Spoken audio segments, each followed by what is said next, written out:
Praise the lord. ఈ ఉదయకాల సమయంలో మీ అందరినీ కలుసుకోవడం చాలా సంతోషం.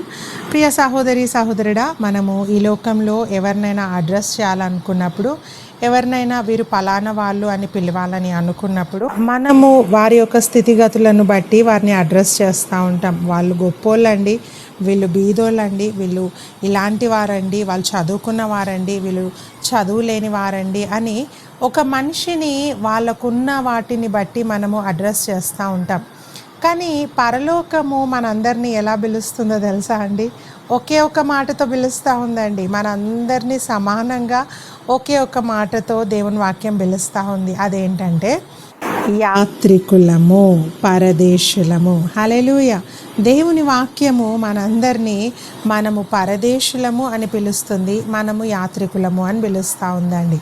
అంటే అర్థం ఏంటంటే ఈ లోకంలో మనము శాశ్వతంగా ఉండేవారము కాము. మనం ఈ లోకాన్ని విడిచిపెట్టి ఒకరోజు వెళ్ళిపోవలసిన వాళ్ళము అని దేవుని వాక్యము మనల్ని పిలుస్తూ ఉందండి. అంటే ప్రియ సహోదరి సహోదరుడా, మనము యాత్రికులముగా ఈ లోకంలో ఉన్నాము.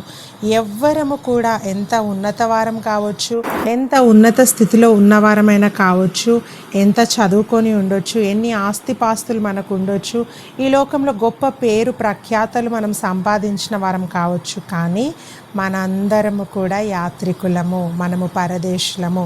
ఒకరోజు ప్రభు మనల్ని పిలిచినప్పుడు ఈ లోకాన్ని విడిచిపెట్టి మనం వెళ్ళిపోవాలండి. వాక్యం చెప్తా ఉంది, 1 పేతురుకు రాసిన పత్రిక 2:11 చదువుకుందాం.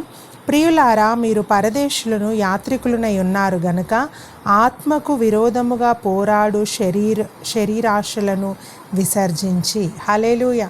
వాక్యం చెప్తా ఉంది, మీరు పరదేశులు, యాత్రికులై ఉన్నారు. మీరు పర్మనెంట్గా ఈ భూమి మీద ఉండడానికి రాలేదు. మీరు ఒకరోజు దేవుని ప్రణాళికను, దేవుని ఉద్దేశాన్ని ముగించి ఈ లోకాన్ని విడిచిపెట్టాలి అని వాక్యము చెబుతూ ఉందండి. అంతేకాదు వాక్యము మనల్ని పరదేశులము అని పిలుస్తుంది, యాత్రికులము అని పిలుస్తూ ఉంది.